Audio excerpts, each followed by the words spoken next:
નમસ્કાર. આકાશવાણી અમદાવાદ વડોદરા પ્રાદેશિક સમાચાર હિના મોદી વાંચે છે. સૌપ્રથમ મુખ્ય સમાચાર. નવરાત્રી દરમિયાન માતાજીની પૂજા આરતીનું આયોજન ફ્લેટ કે સોસાયટીમાં કરવા માટે પોલીસ પરવાનગી લેવી નહીં પડે. ધારાસભા પેટા ચૂંટણી માટે ફોર્મ ભરવાનો સમય પૂરો થયો. આવતીકાલે ફોર્મની ચકાસણી બાદ સોમવારે ઉમેદવારી પાછી ખેંચી શકાશે.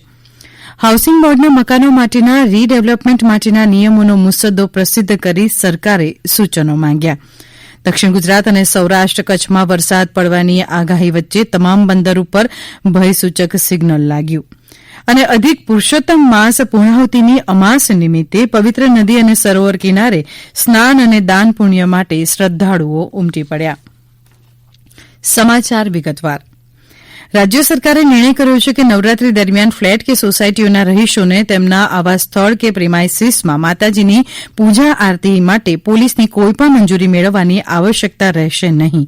નવરાત્રી દરમિયાન જાહેર સ્થળો, માર્ગો અને સાર્વજનિક સ્થાનોમાં માતાજીની આરતી પૂજાના કાર્યક્રમ માટે પોલીસની મંજૂરી મેળવવાની રહેશે તેમ પણ રાજ્ય સરકારે નિર્ણય કર્યો છે. મુખ્યમંત્રી વિજય રૂપાણીએ શારદીય નવરાત્રી પર્વની પૂર્વ સંધ્યાએ સૌ નાગરિકોને શુભેચ્છા પાઠવી છે અને કહ્યું છે કે શક્તિ ઉપાસના પર્વ એવી નવરાત્રી દરમિયાન નારી શક્તિની વંદના સૌ કરે તો સાચા અર્થમાં શક્તિ આરાધના કરી ગણાશે. તેમણે આગ્રહ કર્યો છે કે આપણા જીવનમાં માતા, બહેન, પત્ની, દીકરી સ્વરૂપે નારી શક્તિ કેટલું મોટું યોગદાન આપે છે તેનો આભાર વ્યક્ત કરીએ અને નવરાત્રી દરમિયાન #શક્તિવંદના સાથે સોશિયલ મીડિયા પર તેનો વીડિયો અપલોડ કરીએ. તેમણે ચોખવટ કરી છે કે કોરોના જેવા જીવલેણ રોગચાળામાં નાગરિકોનું રક્ષણ કરવા માટે ગરબાના જાહેર આયોજનોને મંજૂરી આપી નથી. શેરી સોસાયટીમાં માતાજીના સ્થાપન અને આરતીમાં સૌ કોરોનાથી બચાવે તેવી સાવચેતી રાખવાની અપીલ શ્રી રૂપાણીએ લોકોને કરી છે. કોરોના કાળમાં આવતીકાલથી નવરાત્રી મહોત્સવનો પ્રારંભ થઈ રહ્યો છે ત્યારે આ વર્ષે સમૂહમાં નવરાત્રી રમી શકાશે નહીં. પૂજા આરતી સહિતના કાર્યક્રમો ઉપર પણ કોરોના સંક્રમણને ફેલાતું અટકાવવા અનેક મર્યાદાઓ લાદવામાં આવી છે. આવા સમયે નવરાત્રી મહોત્સવનો આપણે સારા સ્વાસ્થ્ય માટે ઉપયોગ કરીએ તે ખૂબ જરૂરી છે. સુપ્રસિદ્ધ આયુર્વેદાચાર્ય હિતેશ જાનીએ આયુર્વેદની દ્રષ્ટિએ નવરાત્રી અંગે આ રીતે વિશેષ માહિતી આપી છે. આયુર્વેદની દ્રષ્ટિએ નવરાત્રીનું મહત્વ કેવું, અને જેમ કે પહેલું નોરતું એટલે પ્રથમમ શૈલપુત્રી, તો શૈલપુત્રી માતાજીનું વર્ણન છે એવું આપણે લાગે અને એની પૂજા અને આરાધના કરવી. દ્વિતીય બ્રહ્મચારિણી, તો શૈલપુત્રી એટલે વાસ્તવમાં એનો બીજો અર્થ થાય હરડે. તો એક એક નવરાત્રીને એક એક વનૌષધિ કે ઔષધિનું એમાં મહત્વ બતાવેલું છે. એક એક નોરતાની એક એક આરતી પણ છે, એક એક પ્રસાદી છે. જેમ કે પહેલું નોરતું તો માતાજીને ઘી ધરાય તો ઘી પિત્તનું શમન કરે છે. બીજું નોરતું તો ત્યારે એ દૂધ અથવા દૂધની આઈટમ કોઈ માતાજીને ધરવાની હોય છે. તો ત્રીજું નોરતું તો સાકર હોય છે. તો આ પ્રકારે અલગ અલગ નોરતાની અલગ અલગ પ્રસાદીથી અલગ અલગ રોગ દૂર થાય અને અલગ અલગ પ્રકારના પિત્તના જે વેરિએશન છે એ દૂર થાય, અને એક એકના મંત્રો પણ આપ્યા છે. તો નવરાત્રીને આરોગ્ય સાથે જોડીને જો કોરોના કાળમાં આપણે જો એને મનાવીએ તો અત્યારે લાઇફસ્ટાઇલ મોડિફિકેશનની ખૂબ જરૂર છે.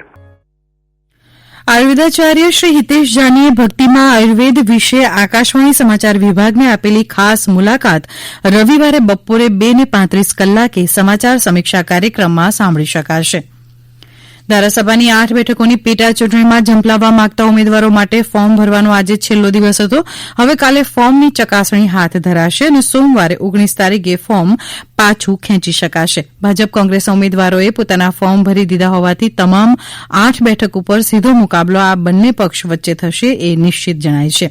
લીંબડી બેઠક માટે કોંગ્રેસના ઉમેદવાર તરીકે ચેતન ખાચરે પોતાનું ફોર્મ આજે છેલ્લા દિવસે ભર્યું હતું. લીંબડી પ્રાંત કચેરીમાં ફોર્મ જમા કરાવવા માટે ચેતન ખાચર ગયા ત્યારે સ્થાનિક નેતાઓ તેમની સાથે હતા. ગુજરાત હાઉસિંગ બોર્ડ સુધારા અધિનિયમ 2019 હેઠળ મકાન અથવા એપાર્ટમેન્ટના રીડેવલપમેન્ટ કરવા માટે રાજ્ય સરકારે કાયદાકીય સુધારા કર્યા છે. આ અંગેના નિયમો અને તેનો મુસદ્દો 5/10/2020ના રોજ સરકારી રાજપત્રમાં પ્રસિદ્ધ કરવામાં આવ્યો છે. તેમજ આ મુસદ્દો શહેરી વિકાસ અને શહેરી ગૃહ નિર્માણ વિભાગની વેબસાઇટ પર પણ મૂકવામાં આવ્યો છે. આ નિયમો સંબંધિત કોઈ વાંધા સૂચનો હોય તો સરકારી રાજપત્રમાં પ્રસિદ્ધ થયા તારીખથી 30 દિવસમાં સચિવશ્રી શહેરી વિકાસ અને શહેરી ગૃહ નિર્માણ વિભાગ સચિવાલય ગાંધીનગરને મોકલી આપવાના રહેશે.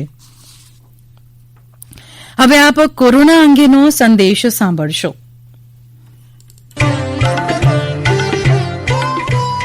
કોવિડથી બચવાના મહત્વપૂર્ણ 3 ઉપાય: માસ્ક પહેરો, 2 ગજનું સલામત અંતર જાળવો અને હાથ સાફ રાખો. તો સૌરાષ્ટ્રના વિખ્યાત હાસ્ય કલાકાર ધીરુભાઈ સરવૈયાએ કોરોનાથી બચવા સરકારની માર્ગદર્શક સૂચનાનું ચુસ્ત પાલન કરવા સૌને અપીલ કરી છે.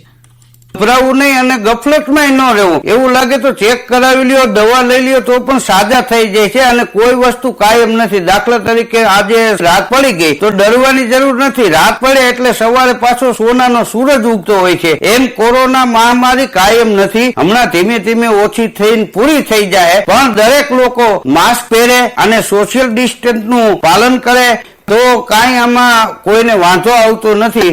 ગભરાવાની કોઈએ જરૂર નથી. આપણે મોબાઈલમાં SMS આવે તો એ કેમ ધ્યાનથી આપણે વાંચીએ છીએ. એમ S એટલે સેનેટાઈઝર, M એટલે માસ્ક પહેરવું અને S એટલે સોશિયલ ડિસ્ટન્સનું પાલન કરવું. તો એક દિવસ મારું જરૂર એવું માનવું છે કે હારશે કોરોના. જય ગરવી ગુજરાત. આ પ્રાદેશિક સમાચાર આપ આકાશવાણી અમદાવાદ વડોદરા કેન્દ્ર પરથી સાંભળી રહ્યા છો. ઇન્ડિયન રેડક્રોસ સોસાયટીના ગુજરાત એકમને દેશની શ્રેષ્ઠ શાખા જાહેર કરવામાં આવી છે અને ગુજરાત રાજ્ય શાખાના ચેરમેન એવા ગાંધીધામના ડોક્ટર ભાવેશભાઈ આચાર્યને રાષ્ટ્રકક્ષાએ શ્રેષ્ઠ કાર્યકર તરીકે ગોલ્ડ મેડલ અપાશે. રચનાત્મક પ્રવૃત્તિની કદર થવા બદલ ડોક્ટર ભાવેશભાઈ આચાર્યએ ખુશી વ્યક્ત આ રીતે કરી છે. 2019-20ની જે એક્ટિવિટી હતી એ સમગ્ર દેશમાં ફર્સ્ટ નંબર આવ્યો, એટલે અમારી બ્રાન્ચને ફર્સ્ટ નંબર મળ્યો અને 50 લાખ રૂપિયા ઇનામ મળ્યું. બીજું અમારી અમદાવાદની અંદર જે રેડક્રોસની બ્લડ બેંક છે એને પણ શ્રેષ્ઠ કામગીરી કરી, એટલે એ પણ અમને ફર્સ્ટ નંબર ઓલ ઇન્ડિયામાં આવ્યો અને અમને 50 લાખ રૂપિયા ઇનામ જાહેર થયું. ત્રીજી અમારી સિદ્ધિ એ હતી કે દર વર્ષે ઓલ ઇન્ડિયા રેડક્રોસ તરફથી શ્રેષ્ઠ કામગીરી કરતી એવી એક વ્યક્તિને ગોલ્ડ મેડલ રાષ્ટ્રપતિ તરફથી આપવામાં આવે છે. તો એ મારા સદભાગ્યે એ ગોલ્ડ મેડલ પણ મને મળ્યો અને આ અમારી ત્રીજી સિદ્ધિ. અને ચોથી સિદ્ધિ એ કે અમારા ગુજરાતની અંદર 16 બ્લડ બેંકો છે. છેલ્લા કેટલાય વર્ષોથી અમારે ઓલ ઇન્ડિયા લેવલે કોમ્પિટિશન હોય છે કે જે સ્ટેટની અંદર રેડક્રોસની બ્રાન્ચો સૌથી વધુ બ્લડ કલેક્ટ કરે એને ફર્સ્ટ ઇનામ આપવું. તો એમાં પણ અમારું ગુજરાત રેડક્રોસ ફર્સ્ટ આવ્યું. દક્ષિણ ગુજરાત અને સૌરાષ્ટ્રના દરિયા કિનારાના વિસ્તારોમાં આગામી 2 દિવસ ભારે વરસાદ સાથે પવન ફૂંકાવાની આગાહી હવામાન ખાતાએ આપી છે. સૌરાષ્ટ્રના ભાવનગરથી માંડી ઓખા સુધીના બંદર ઉપર ભયજનક સિગ્નલ લગાડી માછીમારોને દરિયામાંથી પાછા બોલાવી લેવાની તજવીજ તંત્રએ હાથ ધરી છે. ગીર સોમનાથ અને પોરબંદર જિલ્લામાં વાતાવરણ પલટાયું છે અને ઠેર ઠેર હળવાથી ભારે ઝાપટા પડી રહ્યા હોવાના સમાચાર છે. દક્ષિણ ગુજરાતમાં દમણથી લઈ વલસાડ અને નવસારીની દરિયાઈ પટ્ટીમાં ભારે પવન સાથે વરસાદ પડવાની આગાહી છે, એટલે માછીમારોને દરિયાથી દૂર રહેવાની ચેતવણી અપાઈ છે. કચ્છમાં પણ વરસાદી વાતાવરણ જામ્યું છે અને અંજારથી લઈને ભચાઉ સુધીના પટ્ટામાં ઝાપટા પડ્યાના અહેવાલ છે. અધિક પુરુષોત્તમ માસની અમાસ નિમિત્તે પવિત્ર નદી અને સરોવર કિનારે વિષ્ણુ ભક્તો ઉમટી પડ્યા હોવાના અહેવાલ છે. પ્રભાસ પાટણમાં સોમનાથ મહાદેવ મંદિર અને ત્રિવેણી સંગમ ખાતે પૂજા સ્નાન અને ગૌડ માતાજીની રેતીની મૂર્તિના વિસર્જન માટે શ્રદ્ધાળુઓ ઉમટી પડ્યા હતા, પરંતુ તંત્રએ માસ્ક અને સામાજિક અંતરના પાલનનો આગ્રહ રાખી સૌને કોરોનાથી ચેતવ્યા હતા. નર્મદા કાંઠે આવેલા અનેક ધાર્મિક સ્થળ ઉપર પૂજા વિધિ યોજાઈ હતી અને લોકોએ સ્નાન કર્યું હતું. અધિક માસના ઉપવાસ વ્રતનો છેલ્લો દિવસ હોવાથી લોકો દાન પુણ્ય કરતા પણ જોવા મળ્યા હતા. મુખ્યમંત્રી વિજય રૂપાણીએ રાજ્યમાં સંસ્કૃત શિક્ષણના વ્યાપક પ્રસાર માટે કાર્યરત ગુજરાત શિક્ષણ સંસ્કૃત બોર્ડમાં અધ્યક્ષ, ઉપાધ્યક્ષ અને 3 સભ્યોની બિનસરકારી સભ્યો તરીકે નિમણૂક કરી છે. આ બોર્ડના ચેરમેન તરીકે સંસ્કૃત વિદ્વાન અને નિવૃત્ત આચાર્ય સુરેન્દ્રનગરના જયશંકર રાવલની તેમજ વાઇસ ચેરમેન તરીકે પેટલાદની શ્રી રાજકીય સંસ્કૃત પાઠશાળાના આચાર્ય તેમજ સંસ્કૃત વિદ્વાન નંદકિશોર મહેતાની નિમણૂક કરવામાં આવી છે. આ ઉપરાંત ગુજરાત સંસ્કૃત શિક્ષણ બોર્ડના અન્ય 3 બિનસરકારી સભ્યો શ્રી સોમનાથ સંસ્કૃત યુનિવર્સિટીના ડોક્ટર દીપેશ કટીરા, નડિયાદના બ્રહ્મશ્રી સંસ્કૃત મહાવિદ્યાલયના ડોક્ટર અમૃતલાલ ભોગાયતા અને કિલ્લાપારડી વલસાડના શ્રી રાજેશભાઈ રાણાની નિમણૂક કરવામાં આવી છે. રાજ્યમાં આજે પણ કોરોના પોઝિટિવ કેસ નોંધાવાનું યથાવત રહ્યું ત્યારે કેટલાક જિલ્લાના અમારા પ્રતિનિધિએ અમને માહિતી આપી તે મુજબ આજે નર્મદા જિલ્લામાં 15 કેસ પોઝિટિવ નોંધાયા હતા. ડાંગ જિલ્લાના આહવામાં આજે એક જ કેસ કોરોના પોઝિટિવ નોંધાયો હતો.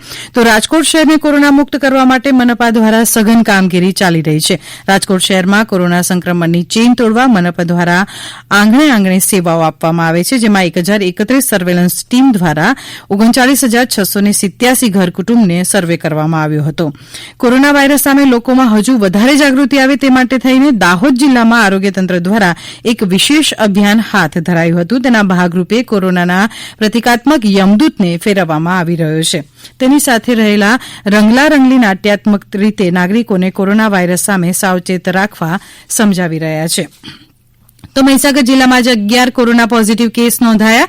જિલ્લામાંથી આજે 7 દર્દી સ્વસ્થ થતા રજા મળતા તેઓ ઘરે પરત ફર્યા હતા. મહેસાણા જિલ્લામાં આજે વધુ 27 કેસ પોઝિટિવ આવ્યા તો 19 દર્દી સ્વસ્થ થતા તેમને રજા આપવામાં આવી. છોટાઉદેપુર જિલ્લામાં માત્ર એક કેસ જ આજે પોઝિટિવ નોંધાયો હતો. તો જામનગર જિલ્લામાં આજે કુલ નવા 74 કેસ પોઝિટિવ આવ્યા. તેની સામે 91 દર્દી સાજા થતા ડિસ્ચાર્જ કરાયા છે. પાટણ જિલ્લામાં નવા 26 કેસ નોંધાયા તો 27 દર્દીને ડિસ્ચાર્જ કરાયા. પંચમહાલ જિલ્લામાં આજે 11 કેસ પોઝિટિવ નોંધાયા તો તેની સામે 13 વ્યક્તિ સાજા થતા રજા આપવામાં આવી છે. અંતમાં મુખ્ય સમાચાર ફરી એકવાર. નવરાત્રી દરમિયાન માતાજીની પૂજા આરતીનું આયોજન ફ્લેટ કે સોસાયટીમાં કરવા માટે પોલીસ પરવાનગી લેવી નહીં પડે. ધારાસભા પેટાચૂંટણી માટે ફોર્મ ભરવાનો સમય પૂરો થયો. આવતીકાલે ફોર્મની ચકાસણી બાદ સોમવારે ઉમેદવારી પાછી ખેંચી શકાશે. હાઉસિંગ બોર્ડના મકાનો માટે રીડેવલપમેન્ટ માટેના નિયમોનો મુસદ્દો પ્રસિદ્ધ કરી સરકારે સૂચનો માંગ્યા. દક્ષિણ ગુજરાત અને સૌરાષ્ટ્ર કચ્છમાં વરસાદ પડવાની આગાહી વચ્ચે તમામ બંદર ઉપર ભયસૂચક સિગ્નલ લાગ્યું. અને અધિક પુરુષોત્તમ માસ પૂર્ણાહુતિની અમાસ નિમિત્તે પવિત્ર નદી અને સરોવર કિનારે સ્નાન અને દાન પુણ્ય માટે શ્રદ્ધાળુઓ ઉમટી પડ્યા. આકાશવાણી અમદાવાદ વડોદરા કેન્દ્ર પરથી પ્રાદેશિક સમાચાર પૂરા થયા.